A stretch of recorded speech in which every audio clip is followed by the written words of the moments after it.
модернизация в нашей стране началась в непростое для всего мира время глобального кризиса. А минувшим летом мы столкнулись с аномальной жарой и пожарами. Но несмотря на трудности, нам удалось сделать в целом немало. И я благодарю всех, кто внес свою лепту в обновление нашего общества. Сделано действительно многое, если, конечно, измерять масштабами одного года. Но надеюсь, что все понимают, это самое-самое начало. Ресурсы, которые у нас есть, надо использовать не для латания дыр, а в целях модернизации экономики, для создания новых конкурентоспособных товаров и услуг, миллионов новых рабочих мест, формирование спроса на инновации, развитие малого и среднего бизнеса, расширение профессиональных и социальных перспектив наших людей. Поручаю правительству не менее половины экономии запланированных расходов, а также часть дополнительных доходов федерального бюджета направлять на поддержку приоритетов модернизации. А это всем известное повышение энергоэффективности нашей экономики, развитие новых энергетических, информационных, телекоммуникационных и медицинских технологий. От успеха во всех этих проектах зависит качество жизни наших людей. Уважаемые коллеги, все, что я сейчас говорил, модернизация – это, конечно, не самоцель.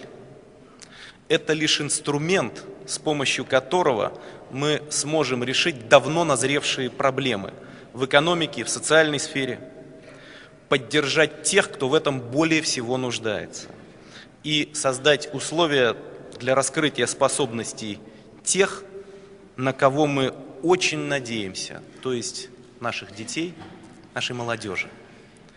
Ведь модернизация осуществляется прежде всего для них. Нам не должно быть стыдно за то, какую страну мы передадим нашим детям и внукам. Но не менее важно, в каких руках будет находиться судьба России. 26 миллионов детей и подростков, живущих в нашей стране, должны полноценно развиваться, расти здоровыми и счастливыми, стать ее достойными гражданами. Это задача номер один для всех нас. Общество, в котором на деле защищают права ребенка и уважают его личное достоинство, не только добрее и человечнее.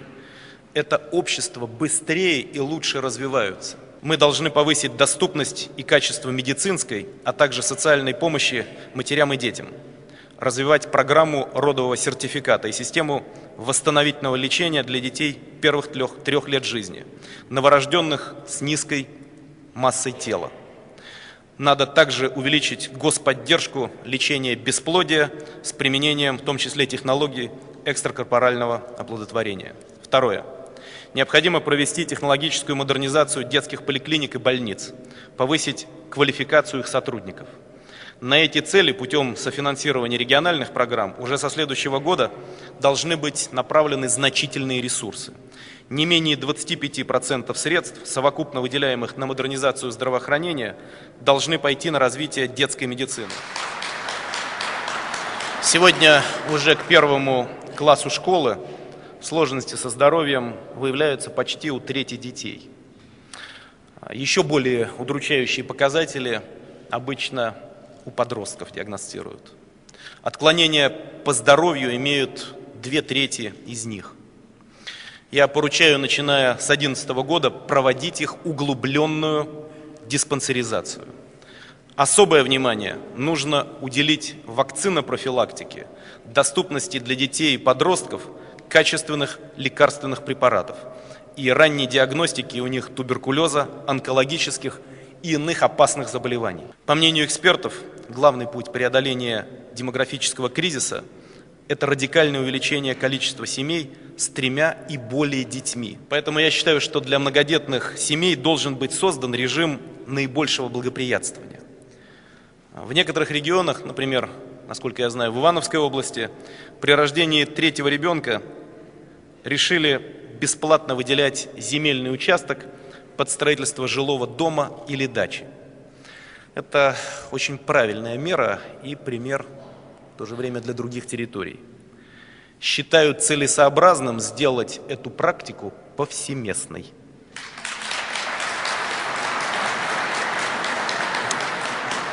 Поручаю правительству совместно с регионами проработать порядок предоставления бесплатных земельных участков под строительство жилого дома или дачи при рождении третьего и последующего ребенка.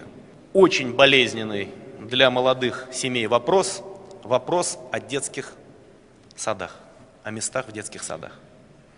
Куда бы я ни приезжал, где бы я ни был, практически всегда во время встреч с людьми мне задают этот вопрос. На начало года в очереди в детские сады стояло 1 миллион 684 тысячи детей. В этом контексте поручаю сделать следующее. Во-первых, во всех регионах реализовать программы реконструкции старых и строительства новых детских садов, отвечающих современным требованиям, или предоставить под них соответствующие помещения. Поистине страшная проблема насилия в отношении детей.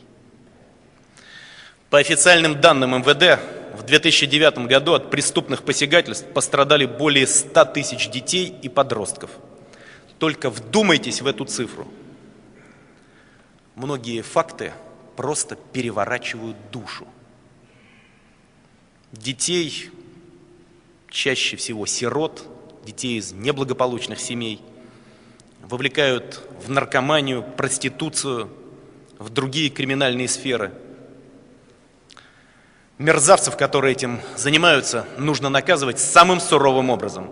Считаю, нужно раз и навсегда закрыть доступ в образовательные и воспитательные учреждения тем, кто был осужден за любые насильственные преступления или вовлекал детей и подростков в преступную деятельность. Таких людей на пушечный выстрел нельзя подпускать к детям. Долг всего общества – сформировать атмосферу нетерпимости к проявлениям жестокого обращения с детьми, выявлять и пресекать подобные случаи. Я знаю, что в ряде регионов созданы кризисные центры для оказания помощи в случаях семейного насилия.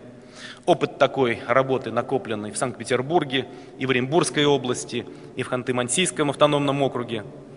И, надеюсь, должен быть взят на вооружение во всех регионах нашего государства. Завершая тему, подчеркну, детство и юность – это тот период в жизни человека, когда определяется его будущее. То самое время, когда каждый впервые пробует для себя что-то, открывает, экспериментирует и ничего не боится.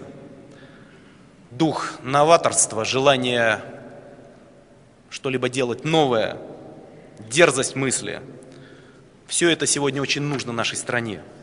И мы очень рассчитываем на энергию и амбиции молодых, на их желание работать сообща и вместе добиваться поставленных целей.